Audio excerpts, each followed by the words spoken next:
క్రీడాకారులు క్రీడా స్ఫూర్తితో క్రీడలు ఆడాలని Kakinada MP Vanga Geetha Vishwanath, Kakinada city MLA Dwarampudi Chandrasekhar Reddy పేర్కొన్నారు.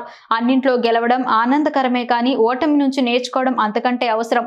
ఆ స్ఫూర్తి ఆటల ద్వారానే అలవాటవుతోందన్నది Kakinada MP Vanga Geetha Vishwanath, Kakinada city MLA Dwarampudi Chandrasekhar Reddy పేర్కొన్నారు. గురువారం కాకినాడలో కాకినాడ సీ కోర్స్ ప్రైవేట్ లిమిటెడ్ ఆధ్వర్యంలో సిల్వర్ జూబ్లీస్ బ్యాడ్మింటన్ ఛాంపియన్షిప్ పోటీలను వారు ప్రారంభించారు. ఈ సందర్భంగా వారు మాట్లాడారు. వ్యక్తిత్వానికి వన్నెలద్దే ఆటలు మన సాంఘిక జీవనంలో విడదీయలేని అంతర్భాగాలు కావాలని ఆయన లోగడ ఆకాంక్షించారు. క్రీడా సంస్కృతి నేటికి తీరని కలగానే మిగిలిపోతోంది. ఈ పోటీల్లో తెలంగాణ, ఆంధ్ర నుంచి క్రీడాకారులు పాల్గొనడం జరిగిందన్నారు. ఈ కార్యక్రమంలో రాష్ట్ర రైస్ మిల్స్ అసోసియేషన్ అధ్యక్షుడు ద్వారంపూడి వీరభద్రారెడ్డి, గోవిందరాజులు, పద్మనాభం, కాకినాడ సీ పోర్ట్స్ ప్రతినిధులు తదితరులు పాల్గొన్నారు.